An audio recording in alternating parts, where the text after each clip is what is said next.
In today's video, we're examining 3 fatal encounters at animal attractions where safety protocols were ignored with deadly consequences. From a father who broke formation during a lion walk to save his child, to a Czech tourist who crossed safety barriers for the perfect elephant selfie. But first, we begin with a salesman whose attempt to replicate professional shark diving equipment without permits or expertise ended in catastrophic failure. It was November 19, 2016, and the choppy waters off Gansby, South Africa, churned gray-green under an overcast sky as Ruben Pelser descended into a steel cage constructed from hardware store materials, unaware that his group's illegal operation would cost him his life in the jaws of a 13-foot great white shark minutes later. Ruben Pelser was a 29-year-old auto parts salesman from Bloemfontein who had organized a cage diving trip with 3 friends. The group had researched commercial cage diving operations and decided to construct their own cage rather than pay the premium prices charged by professional operators. They studied online specifications for standard shark cages, examining technical drawings and material lists from marine equipment suppliers, but made no attempt to obtain the required permits for private cage diving operations in protected waters. The group purchased materials from local suppliers, marine-grade steel bars, hinges, and welding equipment. Marcus, who had basic welding experience from automotive repair work, assembled the cage according to dimensions they had found online. The finished product appeared identical to commercial cages, a rectangular steel frame with vertical bars spaced at regulation intervals and a hinged door mechanism. However, their construction lacked professional engineering consultation, certified welding inspection, or testing under marine conditions. The cage featured standard dimensions of approximately 6 feet by 4 feet by 8 feet tall, with bars spaced 4 inches apart.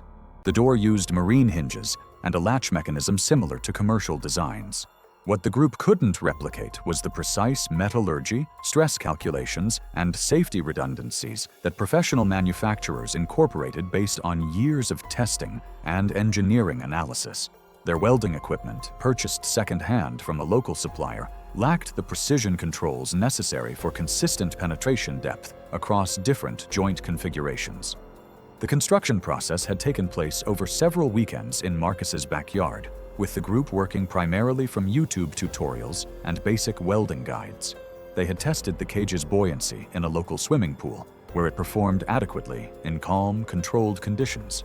However, the static testing environment couldn't replicate the dynamic stresses of ocean currents, wave action, and the impact forces generated by large marine predators. The waters around Seal Island create an ideal hunting ground where great white sharks patrol the thermal boundaries between warm surface water and the cold Atlantic depths. Great whites can reach lengths of 20 feet and weights exceeding 2 tons, with bite forces powerful enough to crush bone and tear through dense tissue in a single strike. Their triangular serrated teeth are designed to slice through blubber and bone, while their powerful tail drives them at bursts up to 25 miles per hour. These predators hunt primarily through ambush tactics, rising from deeper water to strike seals near the surface with devastating force. The group had chartered a fishing boat and deployed their cage using standard winch equipment. Ruben entered the cage first while his friends operated the surface support. The cage appeared to function normally, maintaining proper buoyancy and structural integrity during initial deployment. 2 subadult female sharks, estimated at 11 and 13 feet, appeared within minutes and began their typical investigatory behavior around the structure. The first contact came when the smaller shark bumped the cage during a routine pass. The impact caused minor vibration, but no apparent damage. However, the amateur welding had created stress points that weren't visible during surface inspection. The welds, while appearing adequate, lacked the penetration depth and consistency required for marine applications under dynamic loading. When the larger 13-foot female made a more forceful investigatory bump, striking the cage's corner post with higher energy lateral impact, the accumulated stress exceeded the amateur weld's capacity. The door's mounting bracket separated from the frame, and the compromised hinges sheared completely. The door collapsed inward, folding against the cage's interior frame and creating a large opening. Ruben found himself in a compromised cage with structural failure and no way to restore protection. The cage remained buoyant but was no longer secure. His surface support team couldn't see the door failure from above and continued normal operations. Standard communication protocols would have involved emergency signals, but the group had not established proper procedures. Faced with a collapsed cage door and approaching sharks, Ruan made the decision to exit the structure and swim to the surface. The moment he left the cage, his swimming movements created pressure waves and visual signatures that triggered predatory responses from both sharks. The larger female attacked from below at a 45-degree angle, her massive head rising through the water with mechanical precision. Her jaws closed across Ruan's lower torso and left thigh with crushing force. The rows of triangular teeth punched through the neoprene wetsuit and deep into muscle and bone, rupturing major blood vessels. After approximately 2 seconds, the shark released and swam away, leaving massive trauma to Ruan's abdominal cavity and nearly severing his left leg. Blood dispersed rapidly through the water column. Ruan's friends struggled to locate him in the churning water, their panic and inexperience hampering rescue efforts. After several minutes of chaotic attempts, they managed to pull his unconscious body onto the boat. Massive blood loss had caused his pulse to become weak and irregular, and his breathing had stopped. The group radioed emergency services, and the nearest Coast Guard vessel reached their location 18 minutes later. Paramedics initiated resuscitation protocols during transport, but the blood loss was too severe for recovery. The coroner listed the cause of death as exsanguination due to traumatic amputation and massive tissue loss consistent with a large shark bite. Maritime authorities investigated the incident and discovered the group's illegal operation of an unpermitted cage diving setup. Engineering analysis of the recovered cage revealed that while the design was correct, the execution lacked the precision and quality control of professional fabrication. The welds showed insufficient penetration, inconsistent bead patterns, and stress concentrations that made structural failure inevitable under impact loading. The investigation led to stricter enforcement of cage diving regulations and mandatory equipment inspections for all operators in the region. The surviving members of Ruan's group faced criminal charges for operating without proper permits and endangering marine wildlife in protected waters. Marcus received the heaviest penalties due to his role in constructing the faulty equipment, including substantial fines and a permanent ban from commercial fishing areas.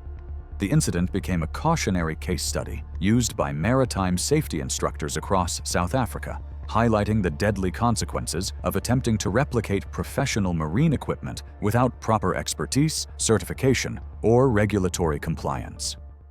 While Ruan's attempt to replicate professional equipment without proper authorization ended in South African waters, a mobile phone repair technician in Limpopo province would discover that some predators don't need bars to contain them. They simply wait for their prey to run.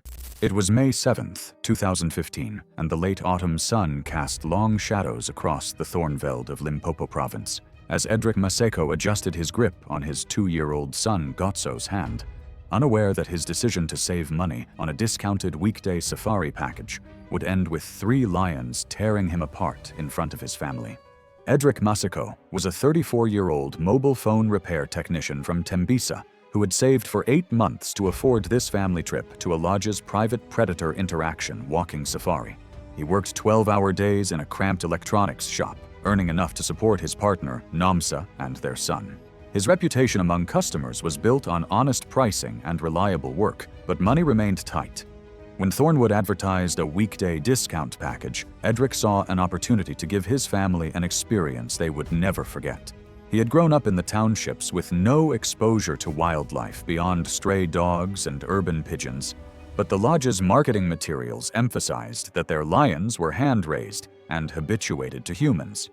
Nomsa had expressed reservations about bringing their son, arguing that 2 years old was too young for such an experience, but Edric had convinced her that the memories would be worth any discomfort. He had researched the lodge online, reading testimonials from other families, watching promotional videos that showed smiling children walking safely beside massive cats. However, neither parent had any experience with large predators or understanding of animal behavior under stress. They trusted the lodge's expertise completely. The facility sprawled across approximately 1,000 acres of sparse bushveld. African lions are apex predators capable of short sprint bursts approaching around 40 miles per hour, with bite force estimates commonly ranging between 650 and 1,000 pounds per square inch, depending on measurement method. and the ability to kill prey many times their size through suffocation or crushing vertebrae. Despite marketing claims about domestication, lions retain powerful predatory instincts that can be triggered instantly by running movements, high-pitched sounds, or sudden directional changes. The walk began at around 2:30 p.m., with 8 guests following 2 handlers carrying rifles strictly as last resort deterrents, and handheld electric prods intended only for emergency escalation, along a well-worn path through low scrub vegetation. The 3 lions, estimated at 3 to 4 years old, had been fed earlier that morning but remained alert and mobile, their golden eyes tracking movement with predatory focus. The handler had voiced concern about Gotso's age to lodge management, noting that young children's unpredictable movements could trigger chase responses, but the operations manager had approved the booking, citing revenue pressures, and the families signed liability waivers despite handler objections. Guests received a brief safety instruction: walk in single file, no sudden movements, no running under any circumstances. 20 minutes into the experience, the group paused near a dried stream bed while the handler explained lion social behavior. The cats lounged in sparse shade, panting slightly, their massive heads turning occasionally to observe the humans. Other tourists noted that Gotso grew restless, squirming and pointing excitedly at the animals. Edric set him down, maintaining a firm grip on his small hand. Nomsa stepped back toward the nearby viewing rail to take photos, leaving Edric closest to their son. One lion, the largest male, rose and stretched. Several guests stepped backward instinctively, but the handlers assured them this was normal behavior. The incident began when a ground squirrel darted across the path, roughly 90 feet ahead. Gotso broke free from his father's grasp and ran toward the movement. The largest lion's head snapped up immediately, his body tensing as predatory instincts engaged. The handler shouted a sharp warning, but Edric was already moving, sprinting after his son with parental panic overriding safety instructions. The combination of running movement and high-pitched sounds triggered an immediate chase response in all 3 lions. The attack was swift and devastating. The largest male covered 30 feet in less than 3 seconds, his powerful hindquarters propelling him forward with explosive speed. He struck Edric from behind, his approximately 300-pound frame slamming into the man's shoulder and back. Edric crashed face first into the red dust, his left shoulder dislocating as he hit the ground. Before he could roll away or protect himself, the lion's jaws clamped down on his upper right arm, crushing the humerus bone fracture. The second lion arrived within moments, seizing Edric's left thigh and applying crushing pressure, the powerful neck muscles designed for killing large prey now destroying human tissue. The third lion bit down on his back, canine teeth punching through skin and muscle to scrape against ribs. The combined weight of 3 predators pressed him into the earth as claws raked across his torso, opening deep gashes that immediately began pumping blood into the dust.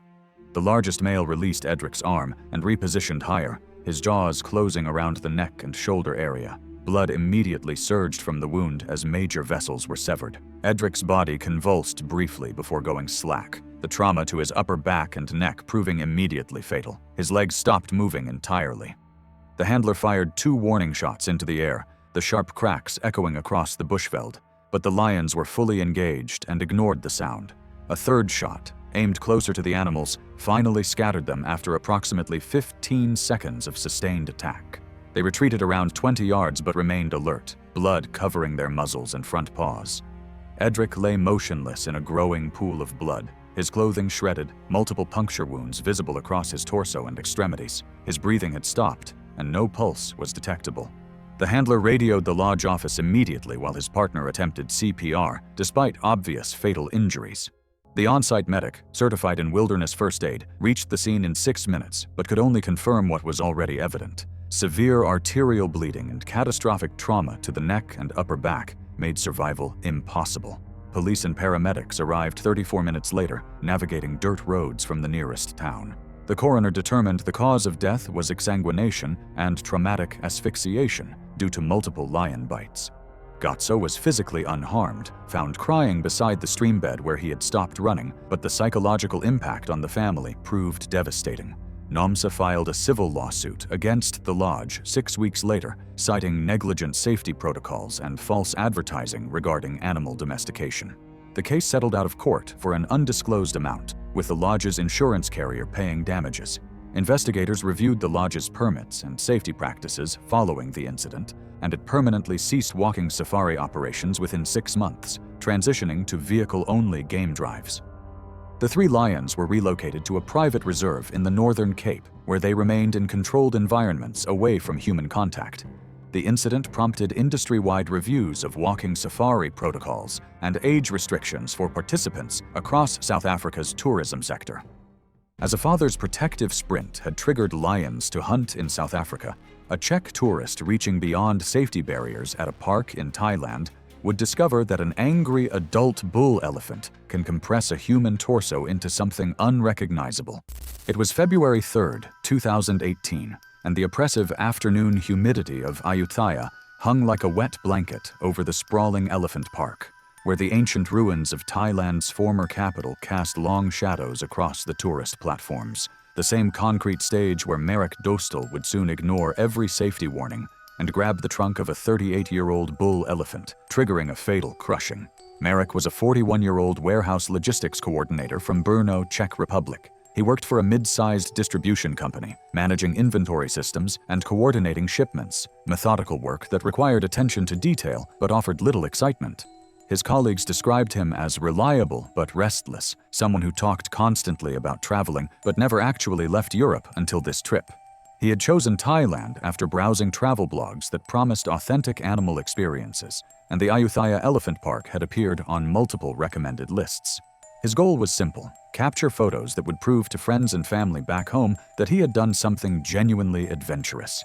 He had already complained twice to park staff that morning that the standard photo opportunities looked too staged, too obviously touristic for his taste.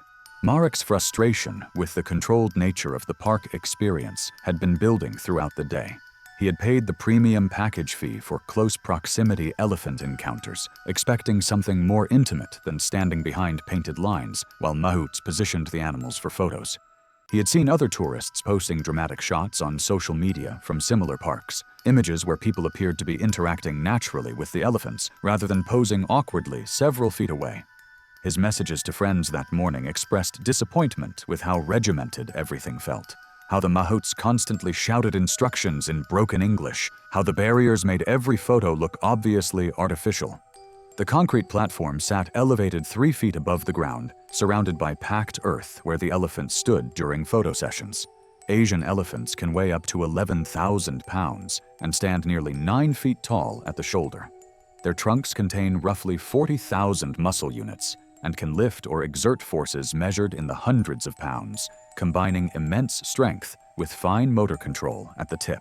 Adult male elephants, particularly older bulls, experience periodic hormonal surges associated with must and age-related irritability that make them more aggressive and less tolerant of close human contact. These animals possess excellent memories and can become agitated by sudden movements, loud noises, or attempts to touch sensitive areas like their heads and trunks. The elephant assigned to Marek's photo session was Chai, a 38-year-old male who had been showing signs of agitation since morning. His mahout had warned the morning tour groups that Chai seemed restless, swaying more than usual and secreting a dark fluid from his temporal glands, a classic indicator of must, and trumpeting softly, behaviors that indicated stress or discomfort. The painted yellow line on the platform marked the safe boundary, approximately 6 feet from where Chai would be positioned. The mahout had explained 3 times in basic English that tourists must not cross the line, must not touch the elephant's head or trunk, and must follow his hand signals immediately. 2 other tourists had already been removed from the platform that afternoon for stepping beyond the boundary, and the mahout had considered ending Chai's sessions early, but had been instructed by management to continue due to the premium bookings. When Marek's turn came, he positioned himself at the yellow line, but immediately began moving closer, holding his phone extended for a selfie. The mahout shouted for him to step back, pointing emphatically at the painted boundary.